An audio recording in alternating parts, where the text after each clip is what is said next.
No wonders of nuclear reactions, huh? Oh? I'm sure they irradiated those seeds, but it was so incredible. Beautiful. Yeah. Sri Rama. Will be up tonight. Carabide. No, it's carob. It's not cocoa. Oh, It will give good sleep. okay. I believe that.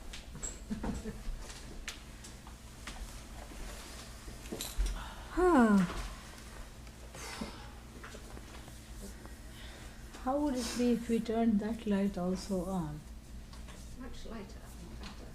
Oh, this one. Yeah, Okay, where do you see that? middle switch.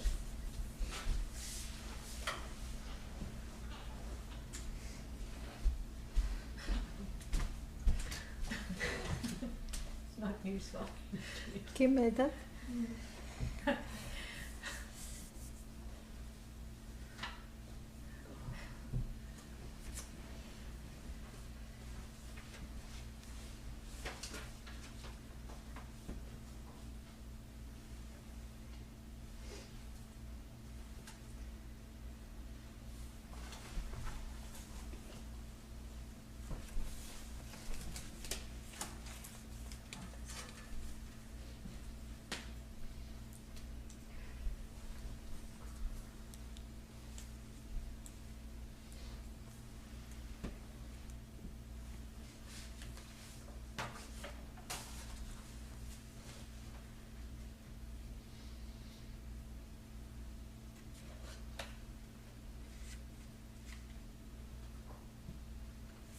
Some of the translations are very entertaining. Yes. Higher than this personal Brahman is the infinite supreme Brahman, personal capital, Brahman capital, is the infinite supreme Brahman who is concealed in all things. And then, according to their bodies, concealed in all things, according to their bodies, who, although remaining single, envelops the universe. I like that, envelops the universe, that's nice. Pariveshtitaram, yeah. Knowing him to be the Lord, one becomes immortal. This mantra therefore leads the aspirant from the personal to the impersonal, all capital, P and I. Oh. But coming as it does immediately after invoking the blessings of the deity as the personal, the mantra seems to imply that the realization of the impersonal absolute can only be had through the maturity of devotion to the personal and the grace he bestows upon the devotee. The personal and the impersonal are not two different beings. They inform us, but the same deity, you can't call the impersonal a deity, in two different aspects. It must be remembered that even after the realization of the Absolute, there is nothing contradictory in retaining devotion to the personal God. Namaha.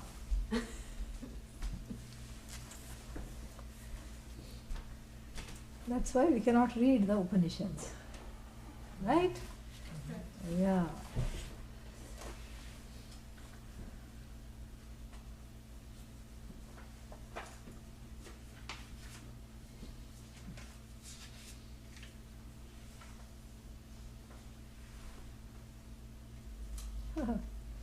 Okay. Om Sahana Bhavatu Sahana Bhunaktu Saha Viryam Karavavahai Tejasvinavadhitamastu ma vidvishavahai. Om Shanti Shanti Shanti. Vedahametam Purusham Mahantam. Vedahametam Purusham Mahantam. Aditya Varnantamasah Parastat. Aditya Varnam Tamasah Parastat. Tameva Vidittvati Mrityumeti. Tameva Vidittvati Mrityumeti. Tameva vidittvati mrityumeti. Tameva viditva nimrityumeti. Nanyaf pantha vidyate yanaya.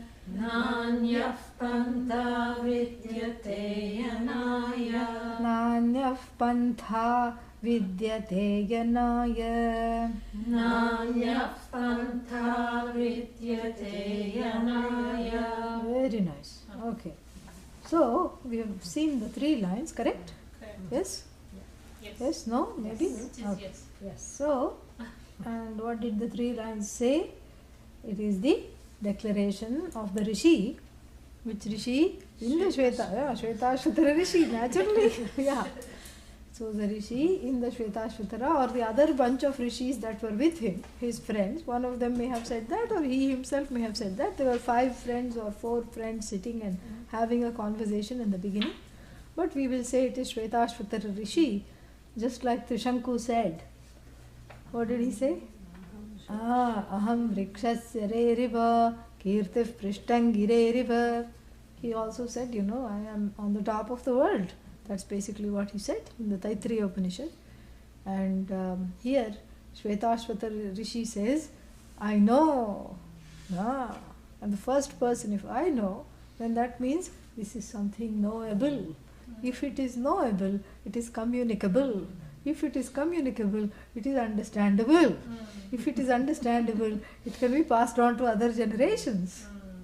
And it's a knowledge which is non-separate from you. So it is a knowledge that is never declining, never tarnished, never coming under any kind of a problem or affliction or attrition of any kind.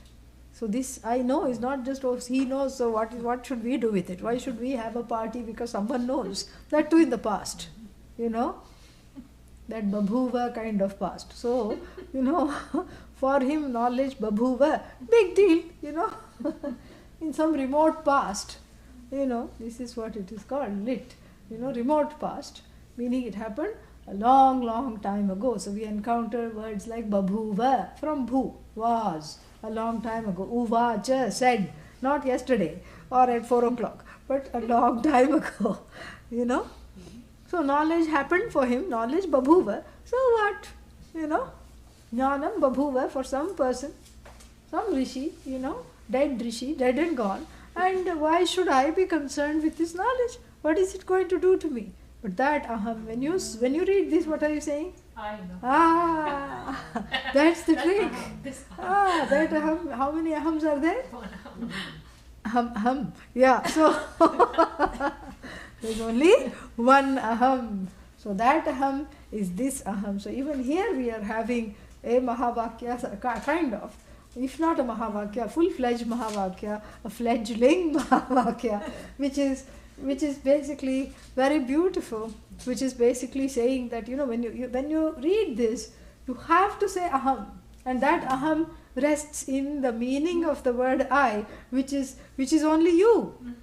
So even though you are saying that the Rishi said that, but still it is in first person. And that's why at the end of the verse there is no iti. It's not a quotation, it's a direct, exclamation of knowledge. So aham veda, I know. And what do I know? Mahantam purusham veda. I know this Purusha who is all pervasive. We saw that in the previous verse. All envelops the whole universe, all pervasive, all knowledge, everything. Aham veda. Purusham mahantam, this great Purusha. Great means what? Greater than the greatest. And this Purusha that fills up everything, that pervades everything, I know. And what is it like? It's just like me. This Purusha is like me. That's why I know it is just like me. It is in fact me alone. I am of the nature of the shining self-effulgent self. And this Purusha is also of the nature of the shiny, self-effulgent self, and which is beyond all tamas. Tamas means ignorance. Whenever the word darkness is used, ignorance. There is no darkness. No such thing called darkness. Where is the darkness? Oh, outside. Take a flashlight. Is it dark? Put on a light. Is it dark? No. So that which goes away in the presence of light does not have an independent existence. That's what it is. So whether we are talking of the outer darkness or the quote-unquote inner darkness, there is no darkness. It is just an impostor. The tamas is ajnanam, in which all the fears are like creepy crawlies that come out and have a party. You know, they're clinking their glasses, they're making a toast. They're saying, oh, we can be fearless here, nobody is going to see us, says despair. And then, you know, sadness is not far away. Sadness says, you know, this is the only place I feel safe. I can come out. You know? And then anger also is there. Krodha is there. Shoka is there. Delusion, of course, is in his house the party. Moha. In Moha's house the party is taking place. They're all, you know, jamming to the beat. What is the beat? I'm no good. I hate myself. And not only do I hate myself, as though that was not enough, nobody else also likes me. Nobody likes me either.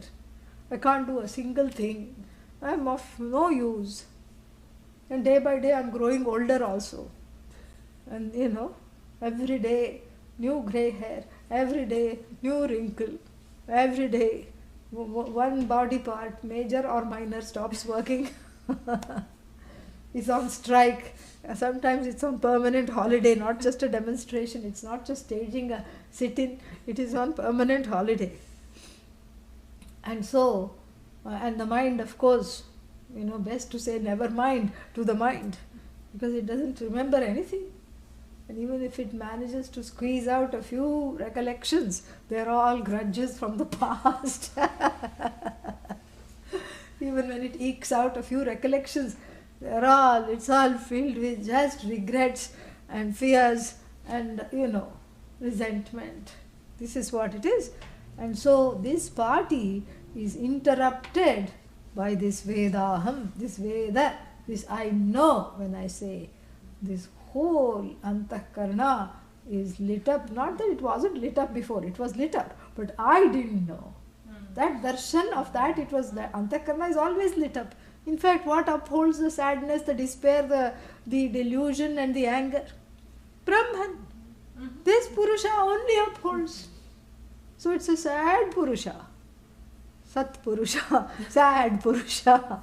You know, it's a sad, it's that Ananda, that effulgent, limitless consciousness, which is of the nature of, you know, uninhibited in any way, which is of the nature of being totally uninhibited by sorrow, by any limitations connected to the body, mind, sense complex. That is my definition. That is I.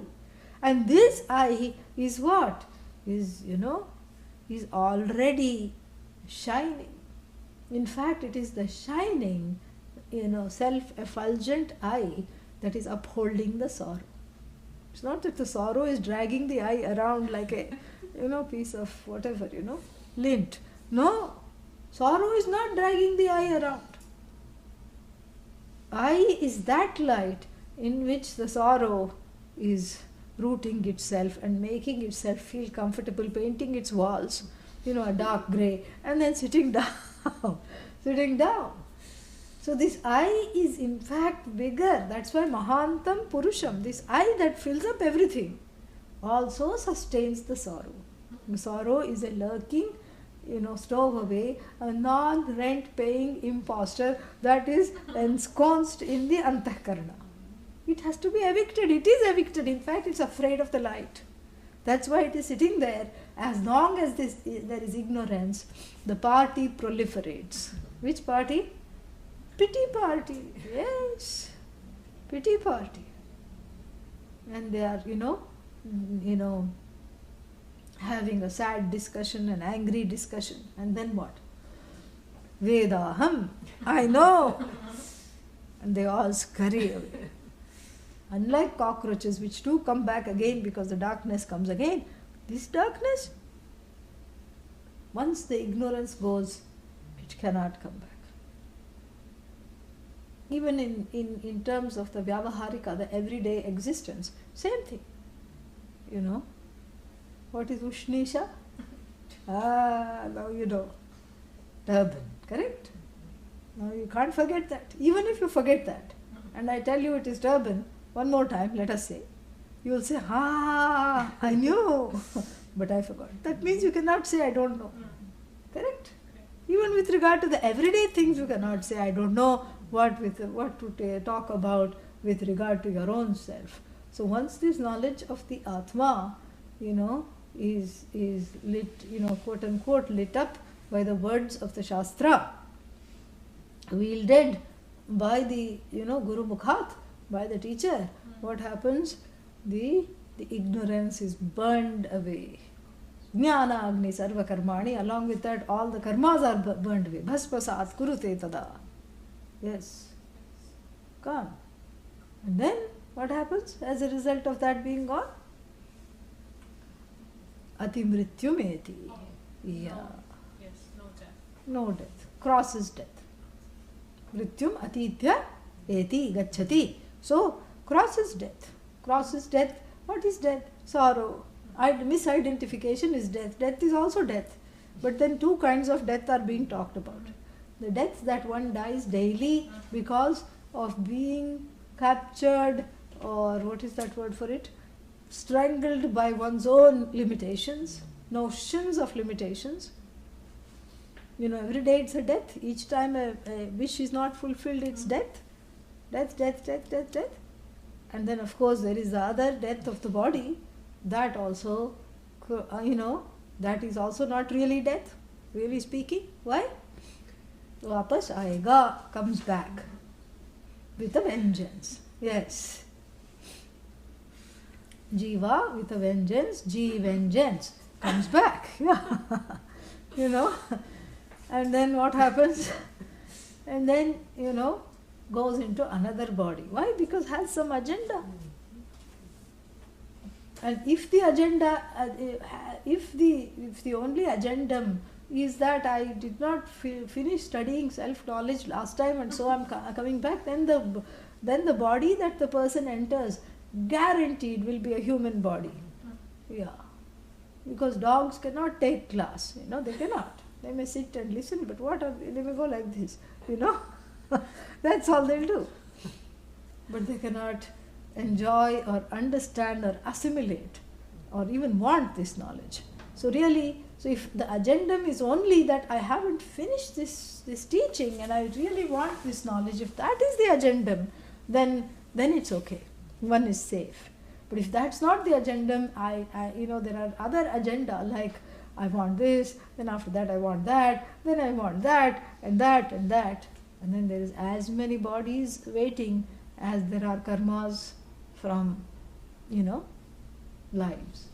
Desiring moksha pushes those karmas in the background. The moksha desire, precedes other desires and other karmas. So even if supposing one had horrible karma of being reborn as some, lobster, because people eat it all the time. Yeah. It's very horrifying. Very, very scary. I don't know how you can eat it. But people do. And then, first they show it in the tank. It is swimming. And then, I want that one, this man says.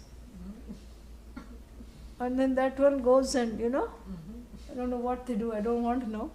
And then it comes on the plate, big plate. The whole blessed thing is on the plate. And then what? Next life, he is the lobster. And the lobster says, I think I'll have that one. This is karma. This is a clean karma. This is what happens. So even if this man in the last life had said, I want that one, but suddenly wanted moksha more than the lobster, then that lobster janma is truncated and he is squeezed into, at the last minute he crashes into a human body, this jiva. Very interesting, correct? So, tamevam viditva atimrityumeti, meaning even if the knowledge takes place completely right now, no need to come back. That itself panics people. Oh, I won't come back. I will go away. Where? What will I be? You will be Brahman. Only Brahman? Yes. What do you mean only Brahman? Brahman is only itself. There is nothing other than Brahman. You are everything. I'll just be some nameless thing. I won't be, So people come and talk to me all the time. That's why I don't want to get enlightened. They don't understand this. They don't understand what is Atma Jnana. Self-knowledge is not the same as this whole disappearance. In fact, you cannot disappear. Oh, so I'll have this body? No, you won't. Oh, because that's what you leave behind for all to see and do whatever they want with it. You don't take the body with you. Oh, so then I'm disembodied. Okay, then what do I do? Then you are Bhagavan. Oh, before I wasn't Bhagavan. No, if you knew it before also, you were worshipped as Bhagavan. After the body falls also, you will be a source of inspiration and a altar of worship for others. You will serve as an altar of worship. Well, that's kind of not enough for me. This is what people say. I'm quoting verbatim. This fear of decimation, this is what it is. Not coming back, meaning, oh my God, what will happen to me? Nothing will happen to you. You will still say aham Veda, but that aham will not be associated with a specific body, mind, sense complex. Think about it, how much freer you'll be. You don't have to sleep, you don't have to eat, you don't have to wake up, you don't have to, have, what is that? Some tum-tums for tummy upset. Is that what it's called? Tum-tum? Oh, just one tum? Oh, one tum. You don't have to have that tum for tummy upset. And then you don't have to, what is that? You don't have to comb your hair. You don't have to brush your teeth. Nothing you have to do. Think about it, how freeing it is. And more than that, you don't have to come back one more time into this world of what? All kinds of samsaraha, yeah, plural, parallel universes of samsara. And even if you are, you understand this right here, right now, asmin janmani, in this birth itself, then also you are untouched. Like even a lotus growing in the swamp, it is untouched by the swamp. It grows in the swamp, but it does not belong to the swamp. It is pure, retains its purity. So even like a lily, a lotus, which does not take on the quality of the swampishness, even though it grows in the swamp. Likewise, you are free of swampsara, swampy samsara. Correct. You're free of swampsara and you are already free. So, viditva atimrityum eti. And the last line, of course, is another place where is the landmine. So that's why I saved it for this time. Na anyaf pantha. Pantha means road. Marga, road, way, anything. Vidyate is there. Na anyaf pantha. Another road is there? No, na. Is not there. Another road is not there for what? Ayanaya. Ayanaya means to seek the goal. To be one, to become one with the goal. There is no other way than to say Vedaham. Oh, so I can just say Vedaham and it will be done? No, you can only say that after studying enough to be exposed to the knowledge for a certain length of time. Then you can say that. Vedaham. And when you say that, that means what? This is the only way. Meaning, what is this the only way? That Vedanam, that knowing is the only way to freedom. This of course causes a big, this statement is a rabble rouser. Yes. All kinds of people start talking at this time. Everyone starts talking. Everyone says, but this is too constricted. Why not be open and free. Why not say that through meditation? Bing! Same noise microwave makes when it's done. You know, knowledge occurred. Why not say I sit under a tree and jnanam occurs? Jnanam of course will occur if you sit under a tree. What will happen? Gravity. Yeah, because of gravity what will fall on the head? Apple. Huh? Only Or other happens. things. Such as? Acorns. Acorns, okay, what else? Or other Huh? things. Huh? Ah, droppings. All kinds of things. You know, so that is the jnanodaya, that is the knowledge that I should not sit ever under a tree. That much you will get out of sitting under a tree. And then what else? Oh, you know, I can just meditate. And in this deep state of samadhi, then there is this yellow light that comes. Inside that, if you look carefully, there is the blue light. And inside that blue light, there is a white light. That is Brahman. And when you see the white light, that is your one and only indication that you have self-knowledge.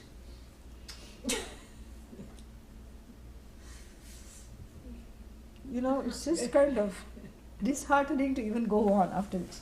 This is what people say. And then even within this they will say there are 4 paths. For the active. Karma. Karma yoga. You do karma, you do selfless karma, you don't expect results, this is their version. Do karma without expecting results. Are you mad? Who does karma without expecting results? Adi Shankara says in the 4th chapter of the Gita, in the Bhashya, you know, Prayojanam anuddishya mandopi karmani na pravartate. Meaning even a dull person, someone who is, you know, perhaps poor thing, doesn't have IQ more than 79, and then you tell the person, please keep on going like this, give them a hammer or something. That person will also ask, why? What am I going to get out of it? Yeah. Even the dullest person will question and wonder, what is this all about? So nobody does anything without expectation. But supposedly karma yoga is doing things without expectation. What will happen? You keep doing, and then suddenly you'll get it. What will you get? I am the whole. How? That they are not talking about. Then for the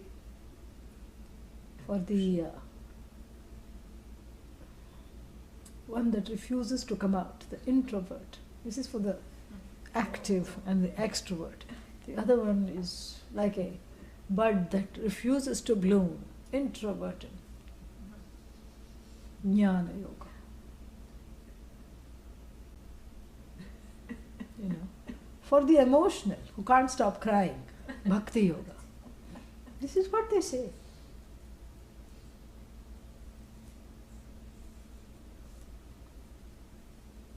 And finally, for the one who is very limber, Hatha yoga. What else to do? When the means and the end are confused, these are all means.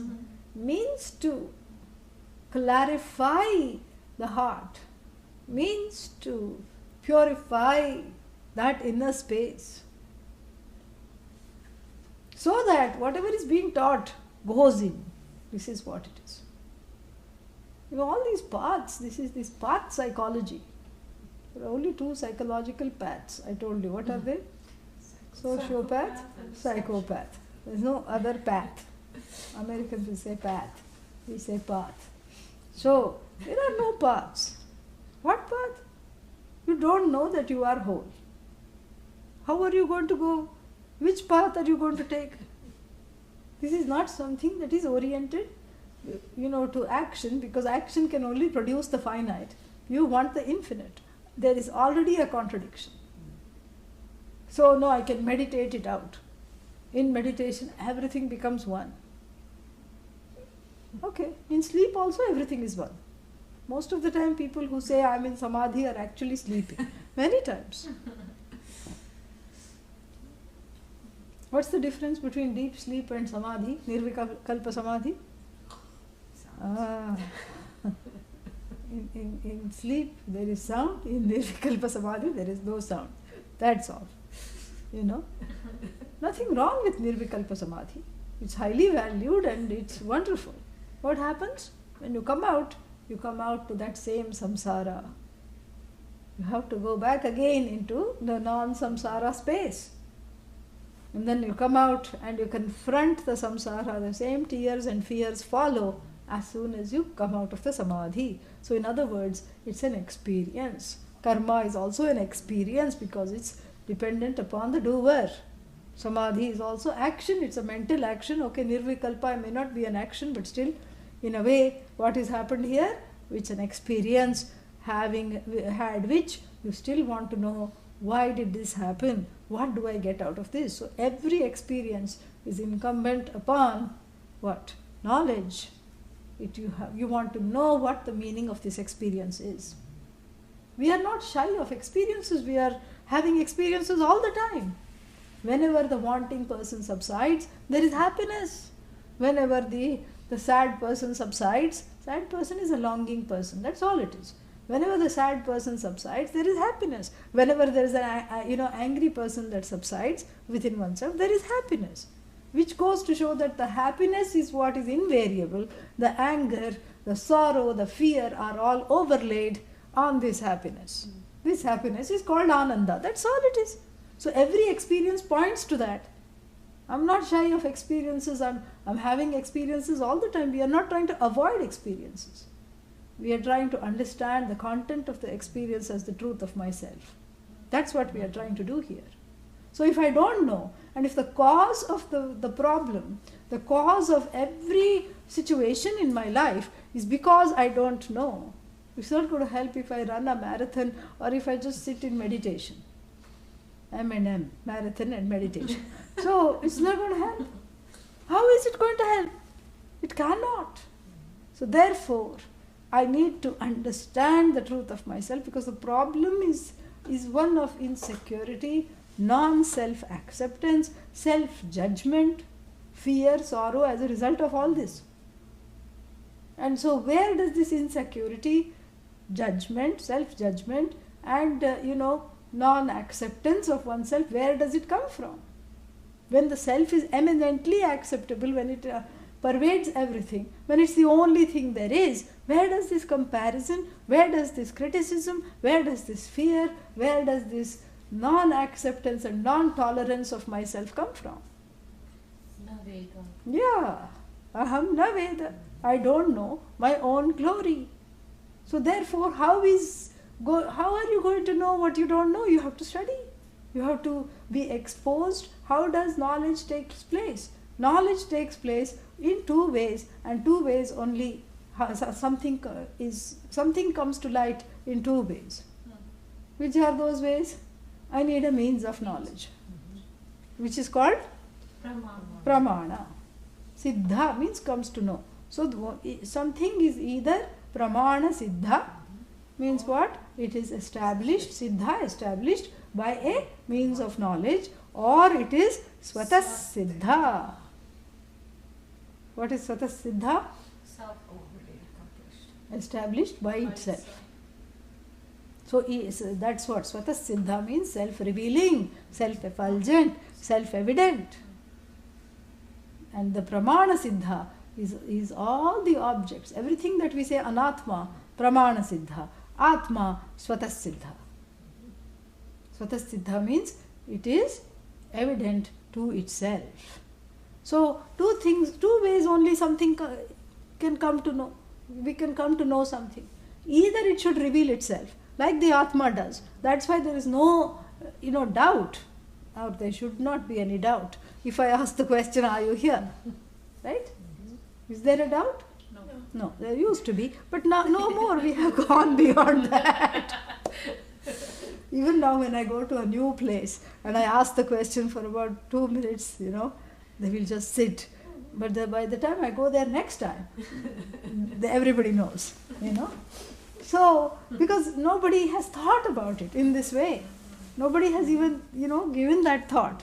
So therefore, when you say I am here, it is Svatasiddha. I am, and I am. I am means when you say I am, you say I know I am. I know I am, and I know I am right here, right now. You know that, correct? So everything that we call anatma, not atma, is what pramana siddha. A noise. Pramana, ears. A beautiful sight, bunch of flowers. Eyes. Nice food smell coming from somewhere. Yeah, the olfactory nerves are overactive. And then, velvet or the petal of a flower, which is better than velvet. When you touch, this touch is amazing. Because nowadays they make flowers of all kinds and they can spray some, essence also.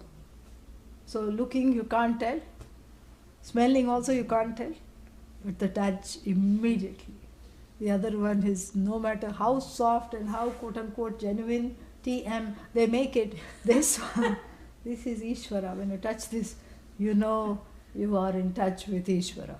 This is what it is. It's so beautiful. So like this, all the things, I come to know through a means of knowledge, except I, which is already revealing itself. So then why do I need the knowledge? Why do I need Upanishad? You are contradicting yourself. First you say that you are self-revealing. Yes, I did say that. And then not only that, then you say that you still need to know yourself. If I already know I am, then why should I study with you or with anyone else? Well, the answer is very simple. I know I am, but don't ask the next question. What's the next question? What are you? Who are you?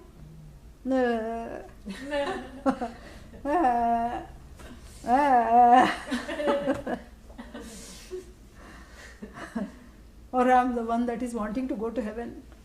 It's also there. I can have several self-definitions based on various agenda. I am the one with a bucket list. In fact, this bucket list we are not attracted to at all because we look beyond the bucket. We even plan for heaven. Yeah, bucket list is old. Yeah, who cares? Bucket list. Big deal. We have already planned for which loka I want to go to Brahma loka. Kiss this life goodbye because half the time you will be doing yajna, the other half the time meditation. Then if you are lucky, you may just gate crash at the last minute. It's not yet guaranteed because every brick, nothing should be cracked, including here, and everything should be done properly. So I can say I am the one that plans for various lokas. I can say I am the one who is, who has the family. I can say I am the one who is all alone. I can say I am the one who has scaled Mount Everest in terms of what I have done, accomplishments. I am the one who has painted this picture. I am the one with this name. I am the one in Who's Who. Yeah, we have this book called Who's Who. I am the one in Who's Who. So many definitions of the I am as this tall, this wide, that is the undertaker's measurements. And, this is what the whole thing is. So many definitions of this I, but really only one that matters. Because all the others take me down to this road of mourning. Why? Because I'm catching on to something that is finite. And when the infinite I, ironically, paradoxically resorts to the finite to define itself, it's not a fine definition, it's a finite definition. And this is what leads to sorrow. So yes, Atma is Svatasiddha, all right. And you know you are, but you don't know this glory that you are. And that glory is not what is taught. That glory is that in which you rest whenever the longing recedes. This cannot be taught. This need not be taught. What is taught is how to have a little opening into seeing and being and reclaiming this glory. Why opening? Because there is a thick veil of Maya. So the Upanishad is like a pair of scissors. First it cuts out a little eye hole. Oh, this is wonderful. This is me. Yes. Oh, but suddenly I can't see it. This is me. Yes. Bigger, bigger. Okay, one more Upanishad. The whole grows a little more. Few more verses of Shvetashvatara. Oh, oh, oh. Suddenly one fog came. Something from the past came and overtook this little keyhole. That the master key of the Upanishad opened this little area of clarity. And then what? Got angry with the Upanishad, got angry with the teachings and went away and sat somewhere. But even then, couldn't get rid of this knowledge that had already, this clarity that had come. And even in the steaming anger and the swampy sadness arose some clarity. Oh, bigger opening. Oh, wonderful. And this is what the whole thing is. It's not one aha moment. It's, an endless series of ahas and swahas internalizing the knowledge. And then what is that? It is something which is a process of growing clarity. This is what it is. That's why it says, na anyaha pantha vidyate ayanaya. There is no other way to go. What other way are you going to go? And people are committed to all kinds of things. Soul repair. S-O-U-L. Yeah. Some person, specializes in this. And these are the people you meet in various conferences. I once went to San Francisco. There was one, and poor Dalai Lama, I felt so bad for him. He had to sit through all this too. He didn't say one word. He just sat through it. You must admire him, really. He just sat there quietly. He just sat like that. He didn't say a word. And then these presentations are going on.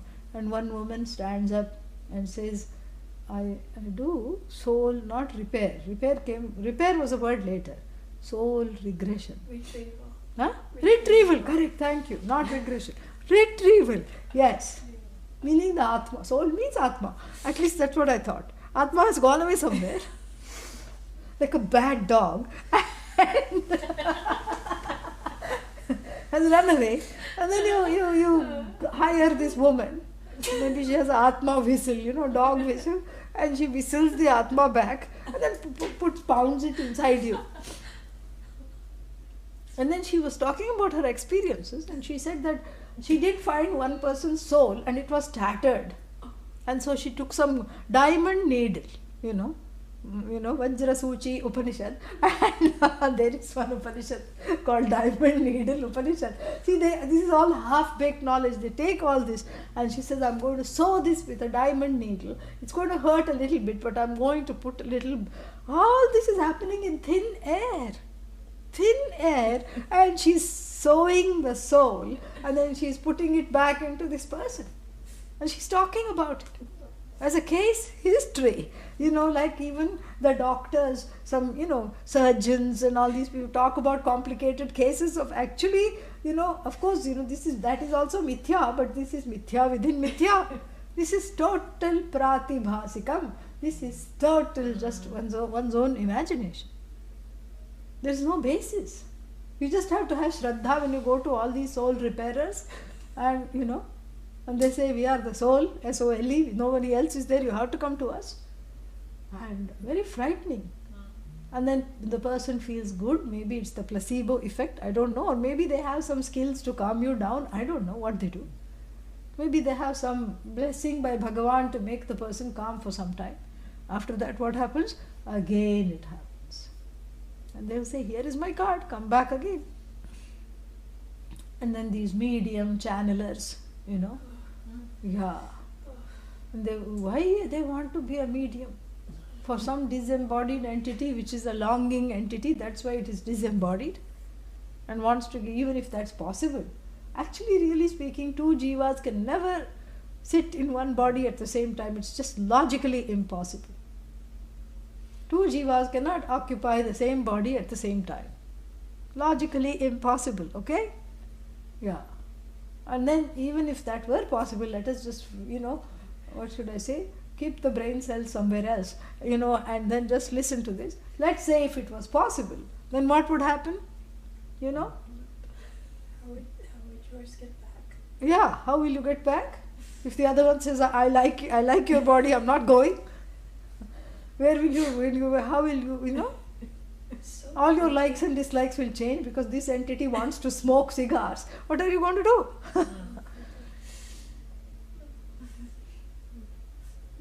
You are even afraid of, using matchstick at home because of the smoke, And here the other entity wants to smoke cigars. What are you going to do? Just all kinds of things. And then if you question them, you know what they'll say? They will say, I don't know, I just feel like there is some negative energy in the air. They'll say things like that and they'll make you leave. That's what happened. Yeah. So they will say things like that. And and they say this is all a way of getting into your true self, which is beyond this body and this medium. And they'll give it a name, some funny name. Sometimes it'll be an Indian name. Krishna is coming through me. And this Krishna will, Krishna is already in you. That's what we are trying to say. You don't need some other medium called Krishna.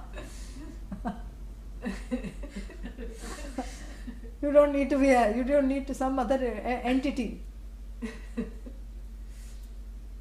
Your body is already a medium for Krishna. So what more do you want? And they'll say, this entity is coming and it's going to tell about your life.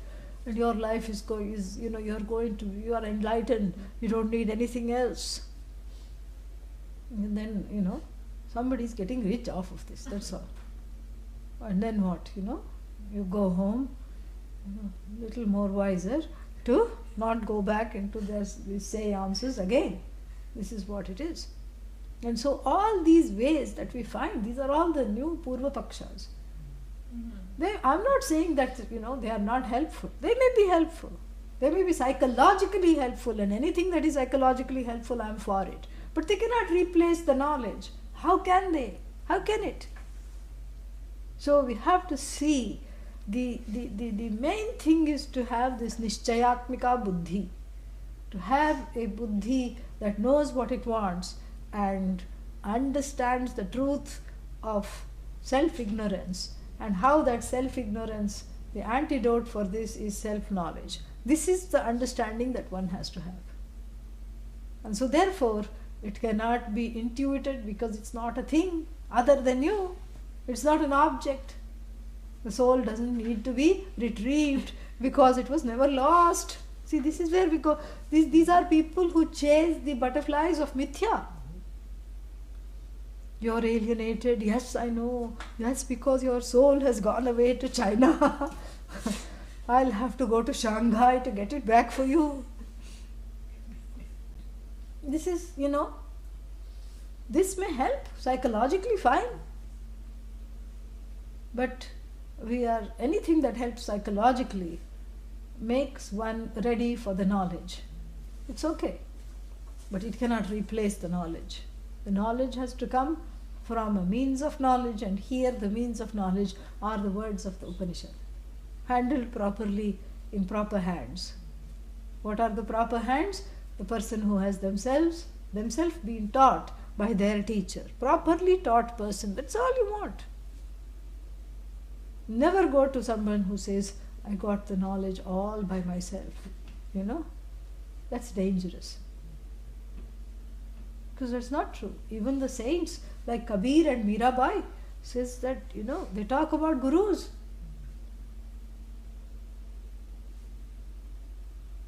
Ravidas was Mira's guru, Mirabai's guru. And so like this, Kabir also had a guru. All the saints had gurus. They talk about guru endlessly. Knowledge always comes from a source. and it's part of this paradox, because this I is the home of the infinite, is the source of the infinite, and it is embodied in a finite container, upadhi. Therefore this I is also connecting to and identifying with the finite. Because of this dual problem, it can never know itself by itself completely. It can have some glimpses whenever the longing dies, whenever the anger dies, sure, for the time being. But it can never intuit itself. Why? Because the other entity, the so-called mithya entity, full of the identification with the finite, the ahankara, will come in the way of this understanding. So the self-ignorance is dropped through this knowledge. Somebody has to come and tell, ironically, paradoxically, that which is self-revealing I, and that which already is glorious, that it is even affected by ignorance. It is not, but the person who identifies as this I is affected by ignorance. One paradox, as though affected, as though paradox. And the second paradox is what? That I, who is everything, who is the Purusha, has to be instructed about the Purusha. Second paradox. That the I, third paradox, the I which is only one, soul, S-O-L-E, okay? Kevala, that the only I, the only thing that there is, needs someone else other than itself, that it creates, called the Guru, to teach it. Yeah.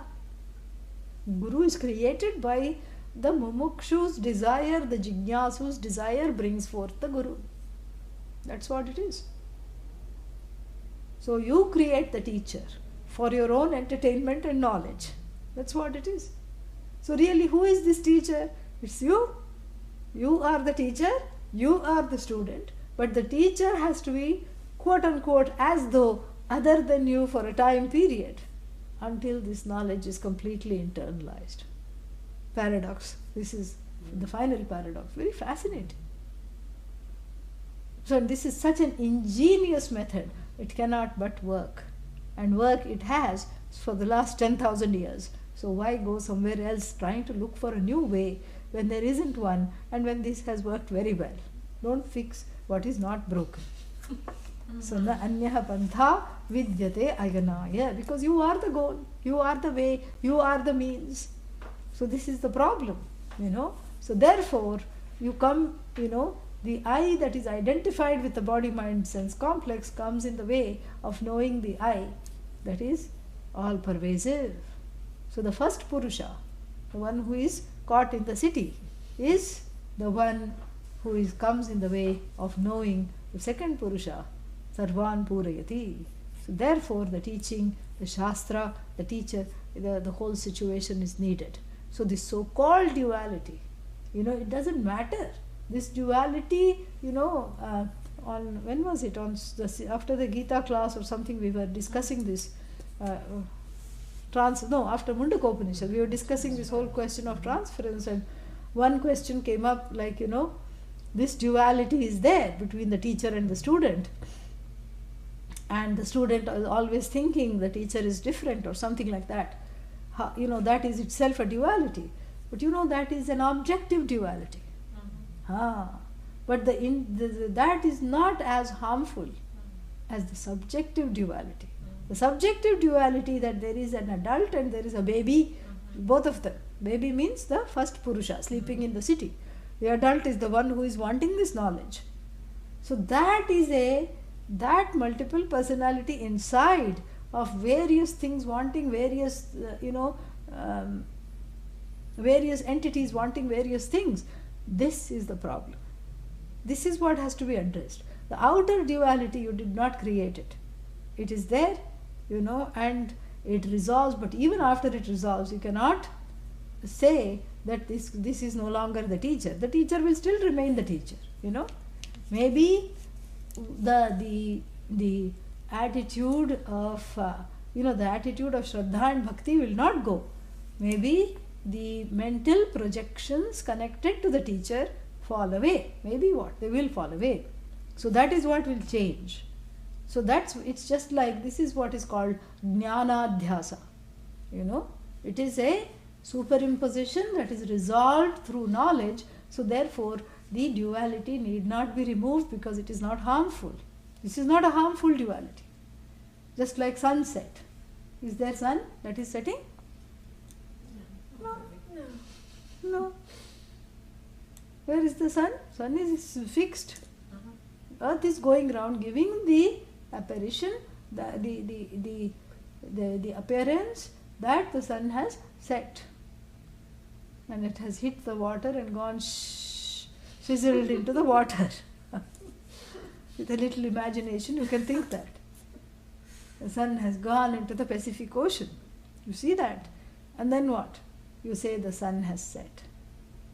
The child will say the sun has set. And the next day child goes to school, in the geography lesson learns. Everybody has learned that the sun is not setting at all. Still we can admire the sunset, correct? Still we say what time is sunrise, what time is sunset, but inside I know that it's all one. Similarly here with all these paradoxes, needing the teacher, needing the shastra, everything. Yes, the teacher, and I look different and are different, but really inside I know that what the teacher knows, aham veda, I also aham veda. So the outer differences and the achara will remain the same, the shraddha bhakti, that doesn't have to change. But both will say aham veda. That is the beauty of it. But it's not the objective duality is never a cause for problem. The subjective duality has to be resolved, and it cannot be resolved without exposure to this knowledge. This is what it is. The objective duality cannot be removed. In fact, it need not be removed. Because I have resolved the inner duality, so the outer duality is not causing me pain, sorrow, fear, or longing. This is why it says, Anya, how else are you going to know this? How? You can't. And people, I don't know why they can't see this. For us it is so easy, so simple it is, and so delightfully logical. But I don't know why people cannot see this. Because there are so many commitments. The heart is given to various wrong things. Heart is given to places which cannot, heart is sometimes given to teachers who don't teach. Heart is given to, paths and, commitments of activities that don't deliver. This is the problem. And so therefore, nothing we are denying out of this quote-unquote other paths.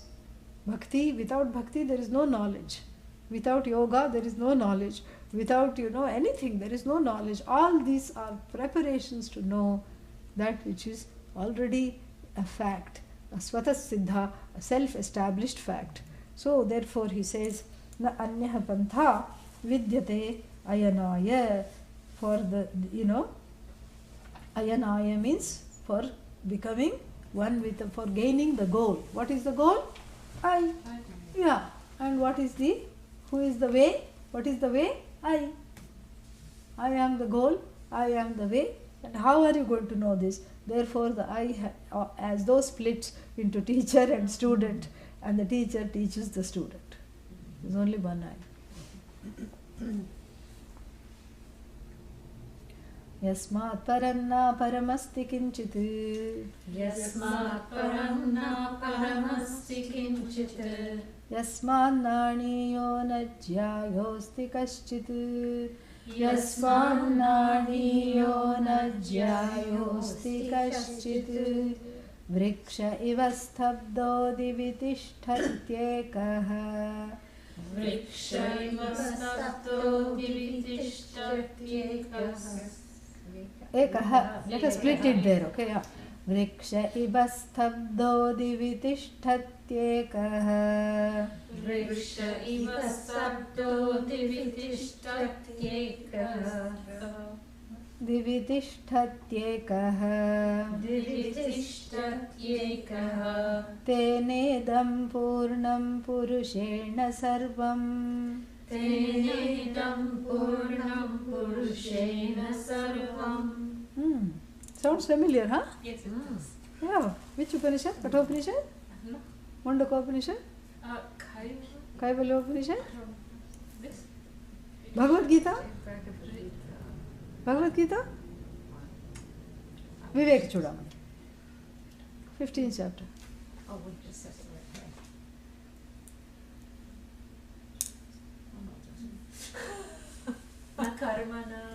It's after that.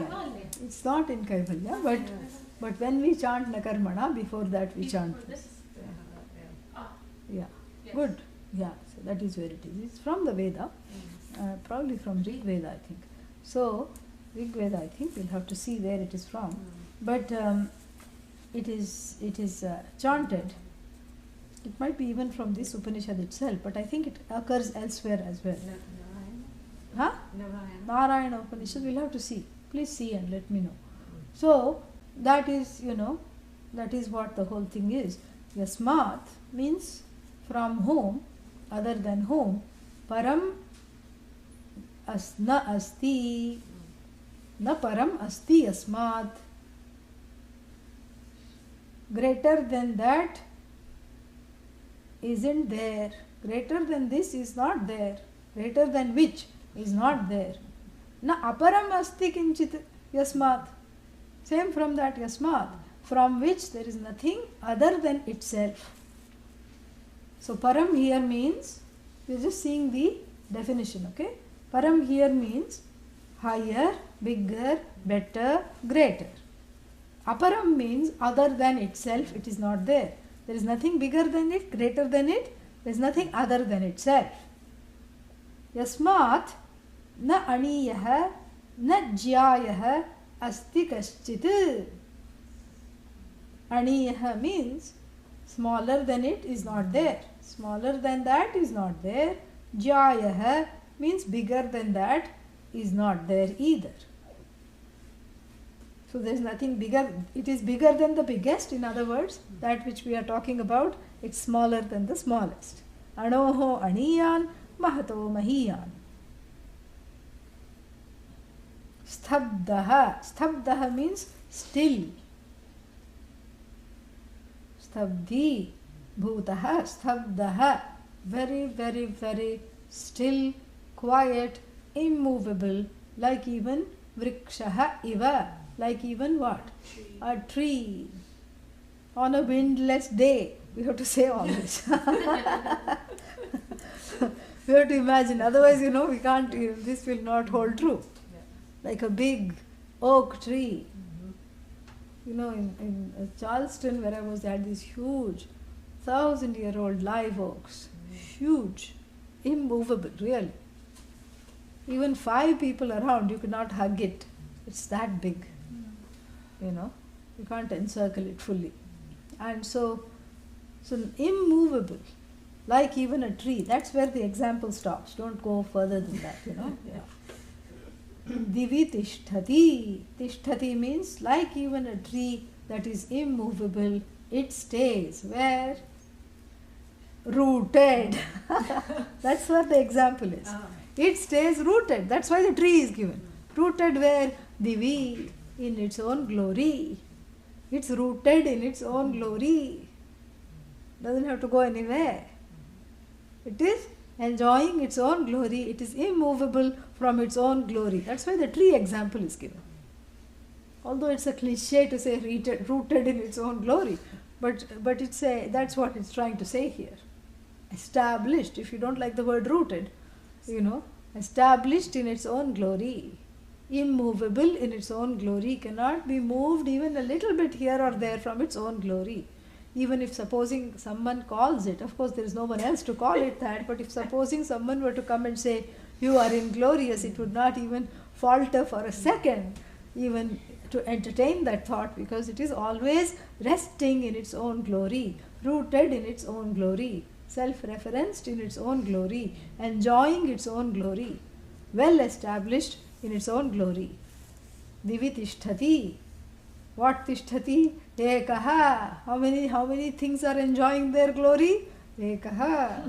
One. Oh, only one. Only one. Ekaha. Tena idam purnam. Tena purushena. Ekaha purusha. Purushaha. There is only one purusha now. Before how many were there? two. Correct? And the second, as though, of course, always. Before the knowledge, how many were there? Two, and they seemed real. Correct? And after the knowledge, the two is reduced to one. And this one is what? Is the one that fills up everything else. Sarvam, everything that is there, the one without a second, immovable from its own glory, by this being, the whole universe is pervaded. This is the definition. Very nice. After this you say na karmana na prajaya, and then you put the kaivalya there. So these are all the verses that are chanted when a Swami comes to visit. So this is how, we say that, and then, time is already beyond. Okay. Next time we will see more in detail. Om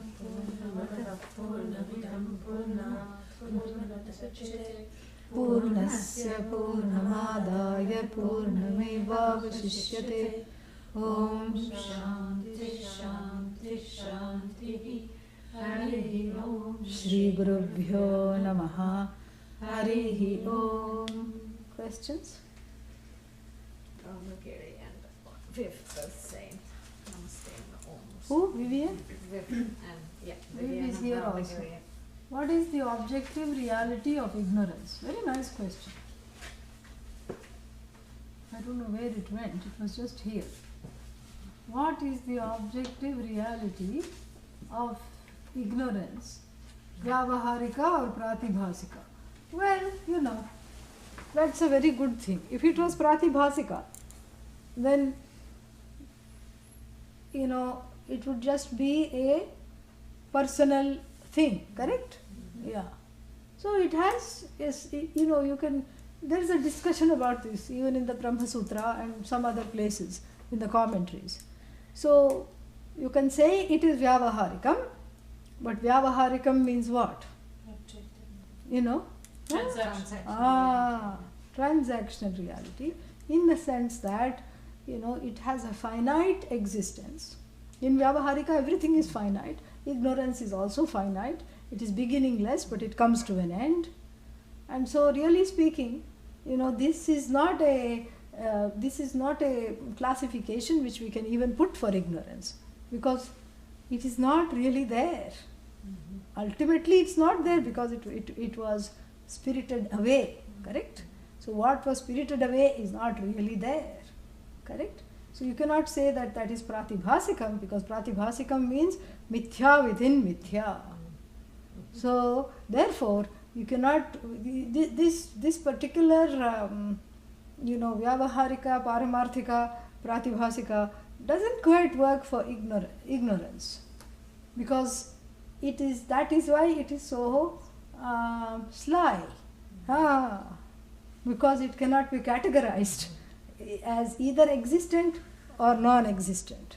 It is somewhere in between. So if push comes to shove, if you are constrained to say it is Vyavaharika, because all things in Vyavaharika also, they cannot be categorically said to exist, and they cannot be dismissed as non-existent either. Okay? Yeah. Anything else?